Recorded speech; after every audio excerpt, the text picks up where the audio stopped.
Hello everyone. कैसे हैं आप सब लोग। हमारी ऑल एमसीक्यू सीरीज जो कि हमने एनिमल फिजियोलॉजी से स्टार्ट की थी, तो उसका जो फर्स्ट सब यूनिट थी दैट इज डाइजेशन वाली सब यूनिट, न्यूट्रिशन वाली सब यूनिट, उसका ये लास्ट टॉपिक है।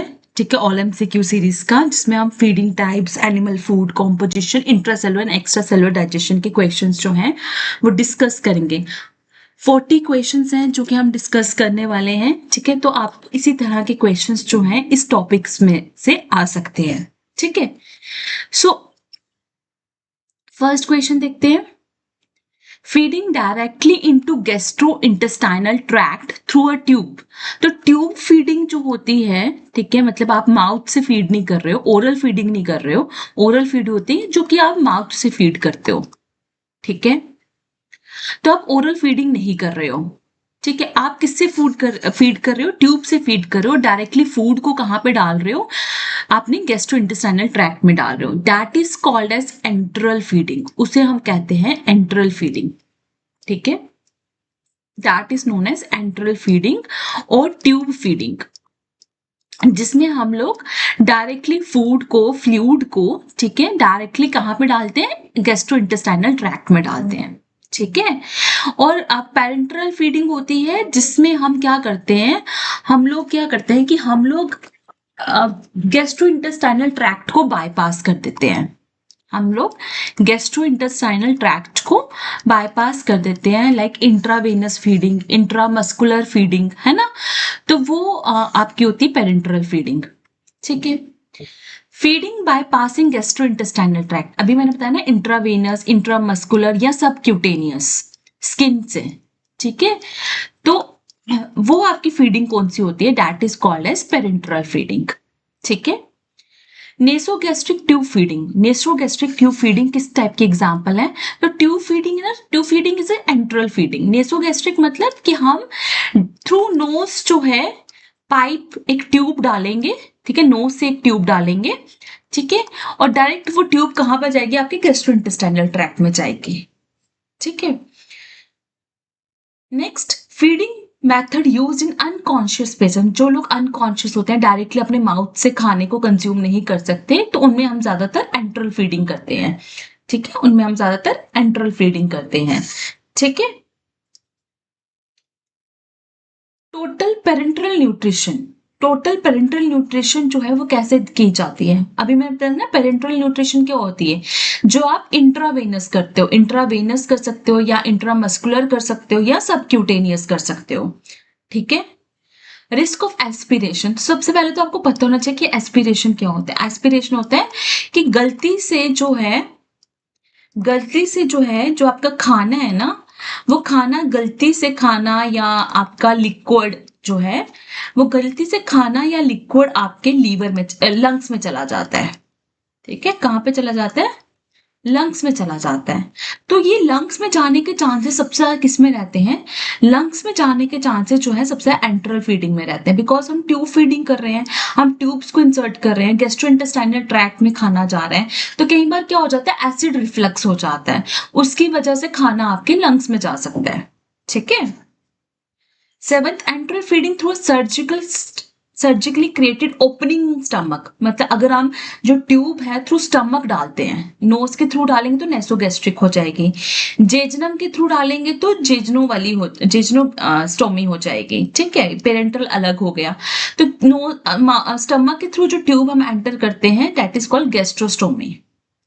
ठीक है, complication of parental nutrition. Parental nutrition में क्या होता है कि आप इंट्रावेनस या इंट्रामस्कुलर करो, इंजेक्ट कर रहे हो ना, तो इंजेक्शन के टाइम पे क्या होता है कि आपको बहुत सारी प्रिकॉशंस लेनी पड़ती है कि इन्फेक्शंस ना हो जाए, कि इलेक्ट्रोलाइट्स का ऊपर नीचे बैलेंस ना हो जाए, क्योंकि इंट्रावेनस या इंट्रामस्कुलर आप ग्लूकोज और आपका एनएस वगैरह जो है इनके थ्रू भी लगाना पड़ता है ना। तो इसमें क्या होता है कि आपका इलेक्ट्रोलाइट्स का इम्बैलेंस हो सकता है, सॉल्ट्स का इम्बैलेंस हो सकता है, तो इस चीज का बहुत ध्यान रखना पड़ता है। ठीक है, बहुत प्रिकॉशंस के साथ जो है पेरेंटल न्यूट्रिशन करनी पड़ती है। ठीक है, कहीं ज्यादा ना न्यूट्रिशन दे दिया जाए, कहीं कम ना हो जाए। ठीक है, ये सब कुछ ध्यान रखना पड़ता है। Enteral feeding is preferred over parenteral feeding if GIT is functional. तो अगर आपका गैस्ट्रोइंटेस्टाइनल, हम देखो पेरेंटल फीडिंग कब करते हैं, जब आपका गैस्ट्रोइंटेस्टाइनल ट्रैक्ट जो है वो फंक्शनल ना हो, वो खाने को डाइजेस्ट ना कर सकता हो, तो हम ये पेरेंटल फीडिंग करते हैं, ठीक है। नहीं तो हम एंटरल फीडिंग को ही प्रेफर करेंगे। और एंटरल फीडिंग जो है ज्यादा सेफर है, ज्यादा चीपर है, और इंटेस्टाइनल म्यूकोसा को आपके गट म्यूकोसा को मेंटेन करके रखेगी। तो दोनों ऑप्शंस एकदम सही है, और आर जो है एक्सप्लेन करता है ए को कि क्यों हम एंटरल फीडिंग को प्रेफर करते हैं, ठीक है। Feeding on dead and decaying matter it is called as saprophytic, ठीक है। जो डेड और डिकेइंग में मैटर पे फीड करते हैं उनको हम बोलते हैं सेप्रोट्रॉफ्स, ठीक है, डिकम्पोजर्स आपके, okay. Feeding on blood of host it is called haematophagy, ठीक है। अगर आप ब्लड पे फीड करते हो तो इट इज कॉल्ड हेमेटोफेकी। कैनाबिलिज्म क्या होता है? कैनाबिलिज्म होता है कि अगर आप, कुछ स्पीशीज क्या होती हैं वो अपने ही स्पीशीज को खुद कंज्यूम कर जाते हैं, ठीक है, eating another organisms of same species.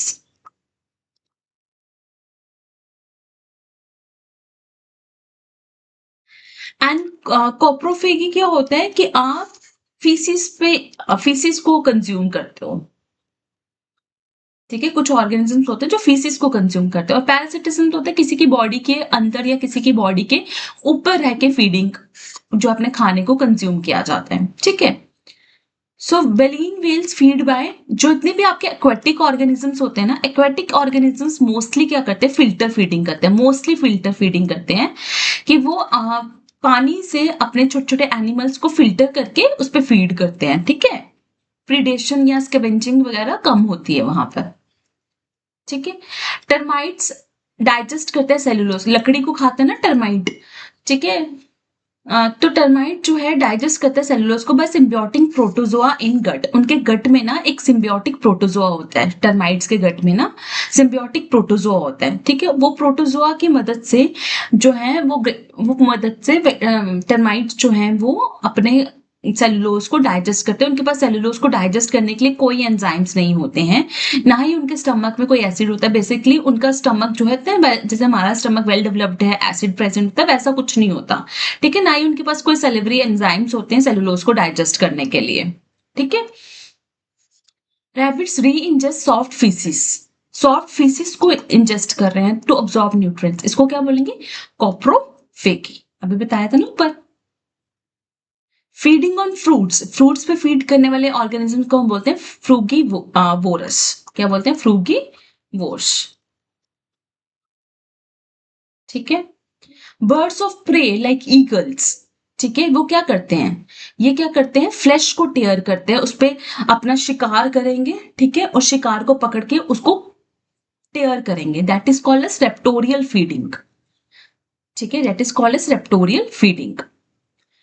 Parasitic flatworms, ठीक है, like tapeworms they feed, ये जो होते हैं ना ये आपके पैरासाइट्स हैं। पैरासाइट्स क्या करते हैं, ये होस्ट की बॉडी के ऊपर, होस्ट की बॉडी के अंदर, ठीक है, क्या करते हैं, उनकी बॉडी के मतलब वॉल्स के थ्रू ना क्या करते हैं, पिनोसाइटोसिस करते हैं, ठीक है। पिनोसाइटोसिस, फैगोसाइटोसिस क्या होता है कि इनगल्फ करना सॉलिड फूड को, फैगोसाइटोसिस होता है इनगल्फ करना सॉलिड फूड को, ठीक है। पिनोसाइटोसिस होता है कि आपका लिक्विड फूड को इनगल्फ करना, ठीक है। तो फ्लैटफॉर्म्स क्या करते हैं, ये लिक्विड फूड को इनगल्फ करते हैं, मैं इसको रब कर, ये लिक्विड फूड को इनगल्फ करते हैं through the body wall of the host. Deficiency of vitamin C leads to scurvy, rickets किससे होता है, विटामिन डी की डेफिशिएंसी से, नाइट ब्लाइंडनेस विटामिन ए की डेफिशिएंसी से होता है, ठीक है। और ठीक है, स्कर्वी किसकी वजह से होता है, विटामिन सी की डेफिशिएंसी से होता है, ठीक है। और आपका रिकेट्स होता है विटामिन डी की deficiency, nitrogen blindness vitamin A की डेफिशिएंसी, और पैलेग्रा आपकी विटामिन बी3 की डेफिशिएंसी से होता है, ठीक है। Mineral essential for oxygen transport, तो ऑक्सीजन को ट्रांसपोर्ट करने के लिए कौन सा मिनरल है आपका, आयरन, ठीक है। Energy value of 1 gram fat, 1 ग्राम की फैट की एनर्जी वैल्यू 9 किलो कैलोरी, ठीक है, मैंने पहले बताया। कार्ब्स और प्रोटीन से आपको कितनी एनर्जी मिलती है, आपको मिलती है 4 किलो कैलोरी पर ग्राम। ठीक है। न्यूट्रिशन स्पॉन्जेस, तो एक्वेटिक ऑर्गेनिजम्स मोस्टली क्या करते हैं, फिल्टर फीडिंग करते हैं। ठीक है। Grinding of food in birds occurs in, तो उनके ग्राइंडिंग कौन से पार्ट में होती है फूड की, होती है गिजार्ड में। क्रॉप बेसिकली एक फूड पाउच है जहां पे फूड जो है वो स्टोर होता है। ठीक है। हेर्बीवोर्स हैव लॉन्ग एलिमेंट्री कैनाल, तो बिल्कुल सही है ये। क्यों? बिकॉज सेलुलोज की डाइजेशन को टाइम लगता है, microbial action is required for the digestion of the cellulose. ठीक है। Birds have teeth for chewing food, तो बर्ड्स के पास कोई टीथ नहीं होते हैं, मैंने तो नहीं देखे, क्योंकि उनके teeth are replaced by horny beaks. ठीक है, तो A false or true. Match the following, filter feeding baleen whales में होती है, तो बिल्कुल सही है। Parasitic feeding, tapeworms are parasites.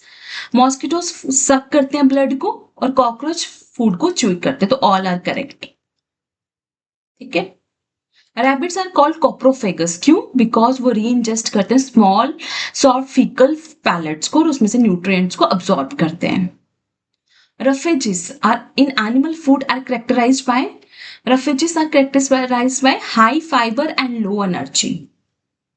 ठीक है, हाई फाइबर लो एनर्जी। ठीक है। And high energy low fibre कौन से होते हैं, कंसेंट्रेट्स। रफेजेस में क्रूड फाइबर कंटेंट कितना होता है, it is more than 18%। Hay hay is the example of, hay is the example of dry roughage. Leguminous fodders, ठीक है, like lucerne, berseem. Leguminous fodders are rich in protein, vitamins and minerals. Concentrates दो type के होते हैं, protein and energy कंसेंट्रेट्स। ठीक है, इसमें मैंने पूरी वीडियो बनाई है, आप देख सकते हो। ठीक है।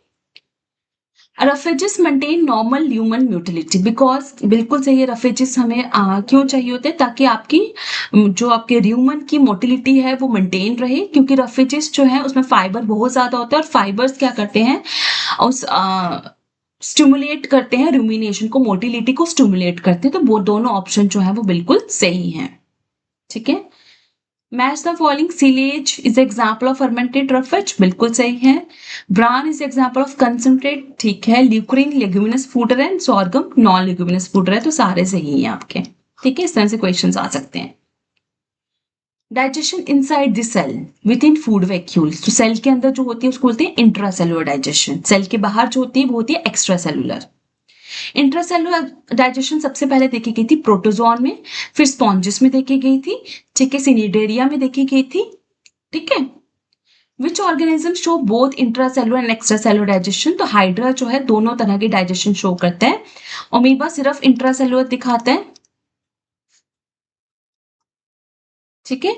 अर्थवर्म और मैन जो है वो एक्स्ट्रासेलुलर डाइजेशन दिखाते हैं।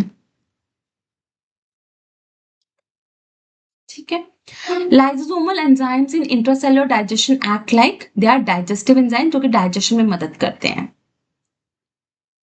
If an animal lacks food vacuole, अगर किसी एनिमल के अंदर फूड वैक्यूल होता है तो बट कंप्लीट एलिमेंट्री कैनाल, तो उसे किस डाइजेशन पे, फूड वैक्यूल के अंदर होगी इंट्रासेलुलर डाइजेशन।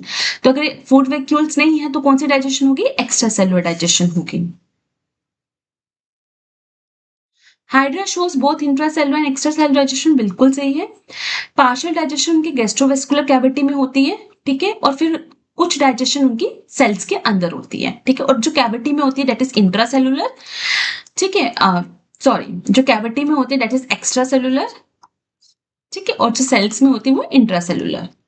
ठीक है, तो both statements are correct. Match the following, amoeba intercellular दिखाता है, बिल्कुल सही है। हाइड्रा दोनों दिखाता है, अर्थ फॉर्म्स के अंदर एक्स्ट्रा सेल होती है, और हमारे अंदर भी कौन सी होती है, एक्स्ट्रा सेलुलर डाइजेशन होती है। ठीक है, तो ऑल आर करेक्ट। तो ये थे all possible MCQs from the your feeding times animal food composition, intracellular extracellular digestion. तो नेक्स्ट हम लोग स्टार्ट करेंगे रेस्पिरेशन पे। ठीक है, आज हम एक और एमसीक्यू वीडियो अपलोड करेंगे फॉर द रेस्पिरेटरी मैकेनिज्म। ठीक है, So do like and subscribe Study with Palak. Show your love. You can join my Telegram group and the link of the group is given here.